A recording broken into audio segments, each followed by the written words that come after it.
Let's go out to Sadie in Yorktown. Sadie, what's up, Sadie? Hello. How we doing?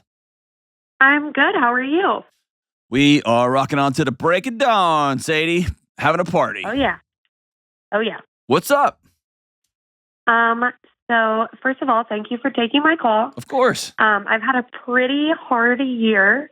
And your podcast and your show I watch it every day, and it's giving me some awesome tips for dealing with my childhood trauma and some things I struggle with. And so I had a question for you that I think you can help me with. Well, first of all, I'm sorry you've had a bum year. And the cool thing is we got 9 more months to go, so we can turn this ship around, right? And thanks for being with us, man. It means the world to me. Thank you. So let's figure it out. Let's do it. What's up? Okay, so my question is, my husband doesn't believe in mental illness. I have been clinically diagnosed with OCD and ADHD. Welcome to the gang. Yeah. I know that I'm unmedicated for, so trying to navigate that. I was diagnosed as an adult after I had my children, and I've also suffered through bouts of depression. How do I get him to understand these are very real for me and affect my day-to-day life? Even if I'm in agreement that not that I don't believe in mental illness, I don't think I'm broken. A little bit of background, my ACEs score is a 9. Whoa! Yeah. So a lot of childhood trauma. A 9? A 9. God, Yes, sir. God almighty. My husband is a 0. And we've been together since we were 15 and 17. So I think there's been some times for him where he's seen me as what he would think in his mind is quote unquote normal. And now I'm 29 and a lot of this stuff is resurfacing. Part of my bummy year is I lost my dad unexpectedly last June. I'm so sorry. He had been an addict my entire life and got clean 10 years ago. Went back to college, got a degree in addictions counseling, started a program here in our hometown where he helped hundreds of families. And he passed away in June from a accidental fentanyl poisoning. Oh, man. Did he have a relapse? Yes. Yeah. And at first it's been sort of trudging through all of that, but being in denial at first, and now it's been about 9 months, and it's saying, yeah, we're looking back at all of this, and he had relapsed, and it's heartbreaking because I think he felt like he was the strong person leading everybody, and he's died, and what's happened is a lot of my own trauma has resurfaced and affected me, but I'm also seeing a lot of him and me. Yeah. And being how old are your kids? Person. They are 2 and 4. Yeah. And I would expect, and I don't say this to freak you out, I say this just to be ready. As your body begins to remember those moments, as your kids hit those milestones, expect your body to try to solve that again because it missed out the first time around, and it's going to try to solve it again now that you're taller and you have bigger muscles, right? Yep. And that's what I tell my husband, as Dr. John always says, like, the body doesn't forget. Yeah, especially not with a 9. Yeah. There's so much here. You could do probably like an entire series just on my life. Well, here's the thing. So, your husband actually sounds like he's a nice guy. He's amazing. Okay. And he's an idiot. And those two things can be true at the same time, right? Okay, good. Yes. And tell him that I said that. That's fine. Tell him he sounds wonderful and he's a moron. The second thing he would agree. Yeah, right. The second thing is 2 things can be true at the same time. That your dad was absolutely in no shape, form, or fashion the dad that he should have been for you. Mm-hmm. And that guy loved you through the foggy lens of addiction. Yeah. Right? He loved his baby girl. Yeah, and that's something that I didn't realize until he passed away. And that's right. Hard because there's unresolved stuff there. That's right. And you'll never be able to have the conversations. That's right. You can't. Yes. And so one of the devastating moments of grief is being able to have those conversations with the ether. Yeah. And even if you'd had him, this, Sadie, he wouldn't have hurt him, right? Yeah. And No. so all that to say is both of those things are true at the same time. Here's something else that's true. OCD and ADHD are very, very real. And Yeah. they can't be the excuse by which our life, the lives of those who love us and interact with us that we've chosen to be in relationship with, have to suffer. Mhm. Both of those are true also. Okay. So what Yeah. you're holding this paradox, and it's messy. And those who love people who struggle with addiction, those who struggle with mental health challenges, those who are married to amazing people whose lives were pretty greased, moving forward, pretty straightforward lives. Um, the paradox, the two sides of that barbell are just the weight is really heavy. Yeah. Is that fair? Yes, and I want to put it down. Yeah, It's there not you mine go. to carry. There you go. Okay. I'm going to walk through a couple of things because you and I, back when I was in the middle of all this, those were my two of my main clinical stamps. Okay. ADHD and OCD. Okay. Um, and interestingly, my anxiety was always an outflow of those things. Okay. Yes. Um, Yep.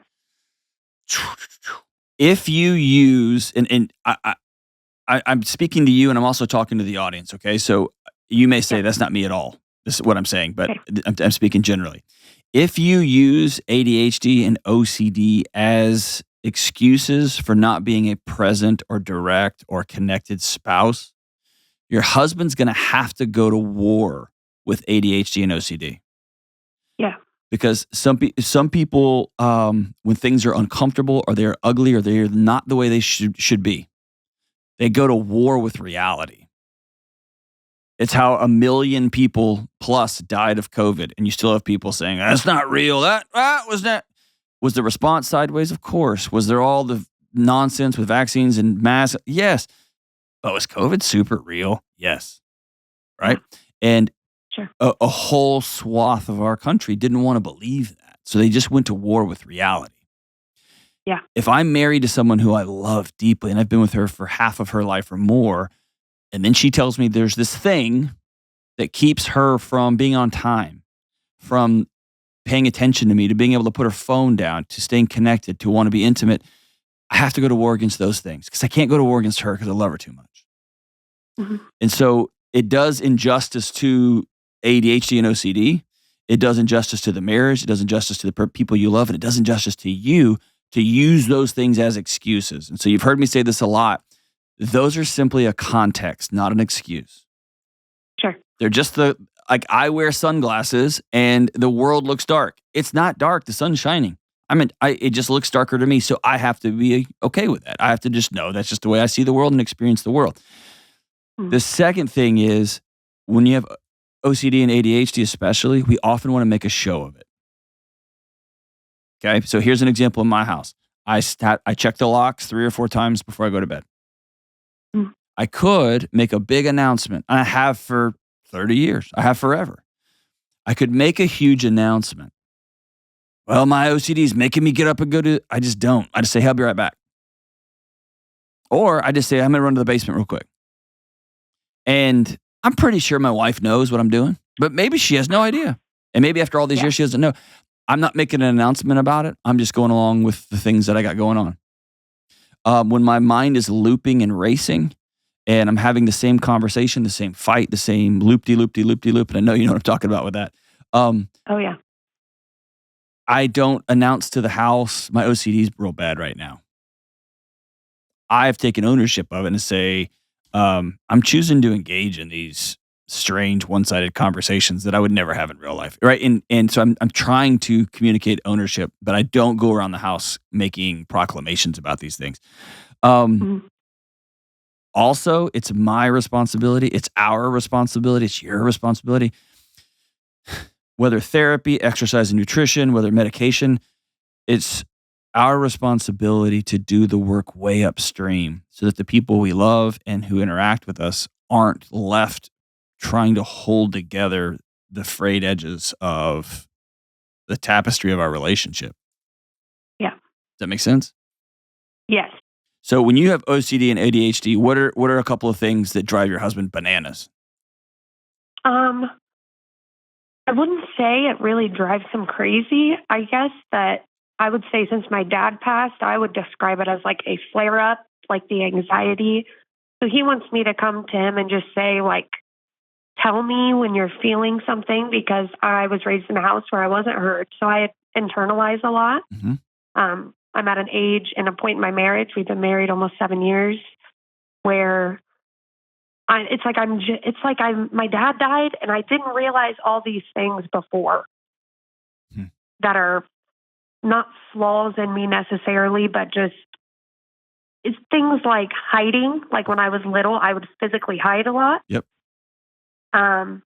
And now I've tried to describe to my husband, he's trying to figure out like what's going on with you or why are you doing this? And I'm trying to explain to him like I feel like I'm hiding in different ways.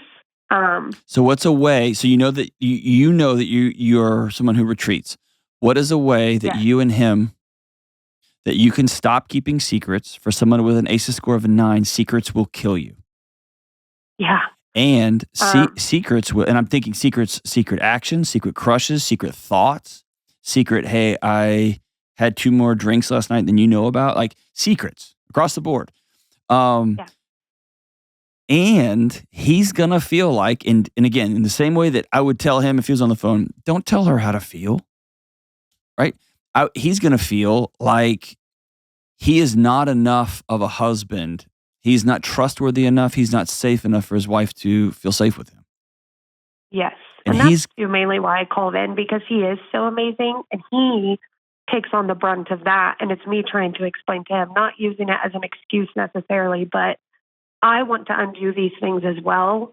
He's just seen me have points of really high success before children. Like I went back to college as an older person. I had both my boys during finals weeks. I was a straight A student, and it's like then he's seen very low lows, and he's trying to figure out what he can do. Well, hold on. And I'm like, you're the daughter. Can't do anything. You're the daughter of someone who struggled with addiction. You're a performer. Yes. Yep. Dude, you could pass your bar exam and have birth to a kid and probably finish the marathon you've been training for. You can perform. Yeah. You can't be with. Because What's funny is my dad and his whole entire family are literal musicians and performers and actors and that's right. Yes.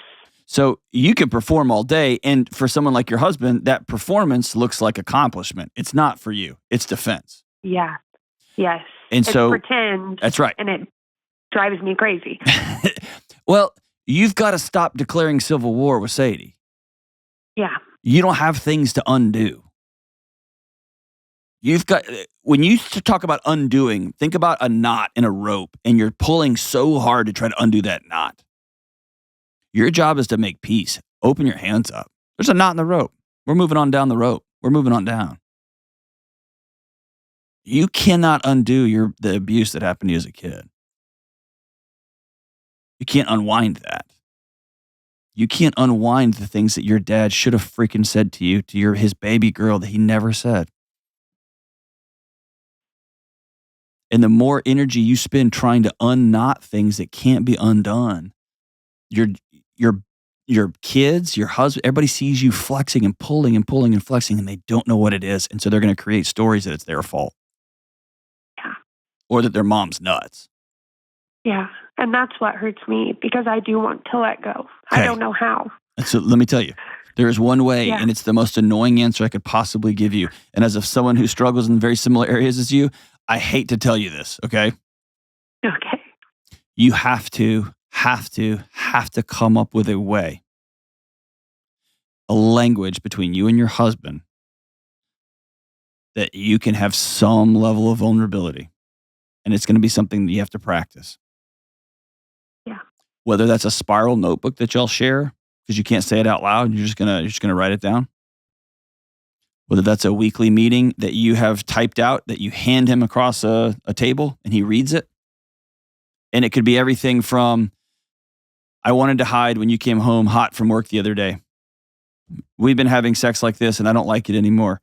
We haven't been having sex and I miss you. Is it me? Do you think I'm too ugly? Or am I too old? Or whatever thoughts are going through your head, you've got to figure out a way that you can safely practice bringing him into that conversation.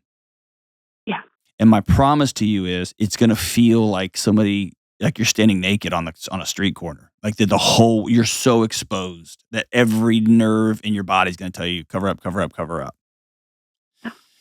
And you have to give him the opportunity to peacefully engage with you. And I'm going to tell you right now, he's going to say the wrong stuff. He's going to say stupid stuff. Oh, I know. We've been together long enough. I know that. It's just hard for me because we have been together since I was 15 years old. Mhm. And he's the one person that I feel safe enough with. I don't think anybody's ever seen me. Mhm. And so I think that's just been sort of hard to navigate how to do that. And he's the only person I feel safe enough to do that with. Okay. Your second responsibility you're going to have is to get a couple of girlfriends that you can begin practicing that with too. Okay. And it's going to, again, feel scary. I had a couple of buddies about a decade ago, guys that we just drank beer and ate nachos and hung out all the time and watched the fights. And I actually took the step. And again, these are guys I'd known for years. And so it wasn't super weird. It's not like I just met somebody. But I told them, I've got to start getting some guys I can be honest around. And I think my marriage is falling apart. Or I think I'm not a good dad. And I think, and they would give me their bro wisdom. Some of it was incredible. Some of it was just moronic. And that's fine.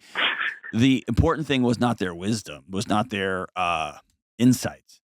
The important thing was I said it out loud in a group of people that I knew were still going to be ride or die with me anyway.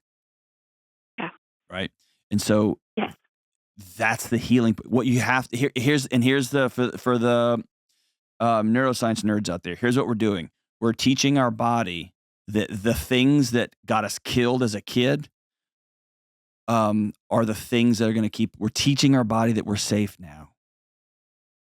We weren't safe then. Your dad was not a safe place. Wherever mom happened to be was not safe. The person who sexually abused you was not safe. Your husband is. Yes. These two women are. And what we're going to do is we're going to practice setting these things down. And when you feel yourself taking them up, we're just going to write that down. I'm going to write that down. And husband, here's the deal. I'm going to practice saying things to you. And honestly, if you want to have him give me a call, I'd love to talk to him because I know it's hard on his side too. Oh, yeah. I'd love to talk to him. I can't imagine. Yeah. He'd definitely love to call in. Okay. We are a big fan of Dave and you and have him give me a call. He's going to have to work really hard to not take all this personally. Yeah. Because every time you hold a secret, that's what he does. I know he does. Yeah. I know. Every time you hold a secret in, he blames himself for not being a husband enough or for not creating a safe enough space. Right. And so he's going to have to also have the courage while you're saying your needs, he's going to have to say his too. Yes. And you're going to have to hear those as well. Right. Yeah. OCD and anxiety, these things have a way of making your needs the only needs in town. And it's a lie because one of the great way paths out of this is, one of the great paths out is serving other people, helping other people meet their needs. And when someone starts putting needs, your first thoughts are, well, what about me? What about me? That's just your racing mind talking. It's nonsense. Great gift can be, let me help you meet your needs. But again, I want to practice this. I want you all to practice, figure it out, practice. We're going to put a breakfast on the calendar. We're going to put a lunch on the calendar. I'm going to put a spiral notebook on your pillow and you put it back on my pillow. I'm just going to write some of these things down, or I can just tell you 15 minutes at night before we go to bed or when we wake up in the morning, I'm going to tell you these things. And they're going to come in waves. And there's going to be some days when everything's wonderful. There's going to be waves that come through and everything is a disaster. But let me say this and I hope this finds its way into your heart a little bit. Your dad wasn't well. Your dad was sick. Your dad struggled hard. And I think at the end, your dad loved his little girl. And as long as you live, you'll never understand the demons he was fighting. Those that told him the only way to get through today is more pills. Whew. Open your hands to that. Before you go to bed tonight, I want you to write a letter in a notebook with a pen to 7-year-old Sadie and tell her you're sorry you've been blaming her for so much and you've been giving her so much to carry, and it's time for her to go play with her friends like 7-year-olds are supposed to do. And I want you to tell that 7-year-old Sadie that you love her, that dad loved her. It's time for her to stop defending you. I'll be with you every step of the way, Sadie. Thanks for your call. Hang on the line. I'm going to send you a copy of Own Your Past, Change Your Future. You may already have it, but I'm going to send you a copy of it anyway, and you and your husband can read it together. We can start this new journey of practicing teaching our body. We weren't okay then. We're okay now.